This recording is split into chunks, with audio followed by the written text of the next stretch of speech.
തൃണമൂൽ കോൺഗ്രസ് നേതാവ് പി അൻവറിന്റെ മലപ്പുറത്തെ വസതിയിലും സ്ഥാപനങ്ങളിലും എൻഫോഴ്സ്മെന്റ് ഡയറക്ടറേറ്റ് നടത്തിയ പരിശോധന കേരള രാഷ്ട്രീയത്തിൽ വലിയ ചർച്ചകൾക്കിടയാക്കിയിരിക്കുകയാണ്.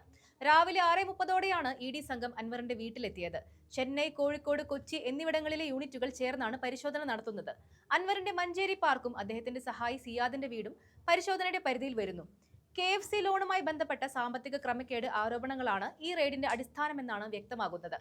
2015-ൽ PV അൻവറും സഹായി സിയാദും ചേർന്ന് 12 കോടി രൂപയാണ് ലോണായി എടുത്തതെന്ന് റിപ്പോർട്ടുകൾ. ഈ ഇടപാടിൽ രേഖകളിൽ ക്രമക്കേടുകൾ ഉണ്ടാക്കിയെന്നും തെറ്റായ വിവരങ്ങൾ നൽകിയെന്നുമുള്ള ആരോപണമാണ് ഉയരുന്നത്.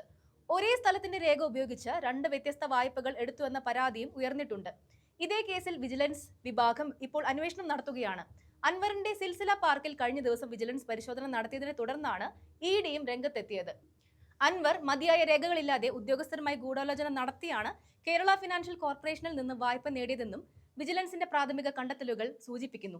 ഈ കാലത്ത് അൻവർ LDFിനൊപ്പം പ്രവർത്തിച്ചിരുന്നതും ഭരണസ്വാധീനം ഉപയോഗിച്ച് വായ്പ ഉറപ്പാക്കിയെന്നുമാണ് ആരോപണം.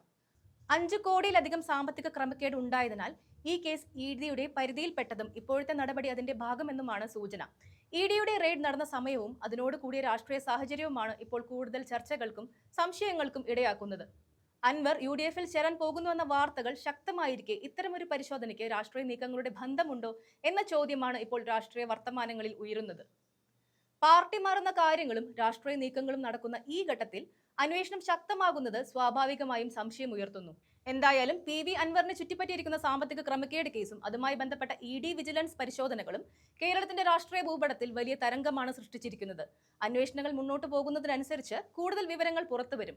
അതോടൊപ്പം രാഷ്ട്രീയ ചർച്ചകളും പുതിയ വഴിത്തിരിവുകളിലേക്ക് നയിക്കാനാണ് സാധ്യത. ഗുരുതരമായ ക്രമക്കേടുകൾ തെളിഞ്ഞാൽ അൻവറിനെ അറസ്റ്റ് ചെയ്യാനുള്ള നടപടികളിലേക്ക് ED കടക്കുമെന്നാണ് ഇപ്പോൾ ലഭിക്കുന്ന വിവരങ്ങൾ.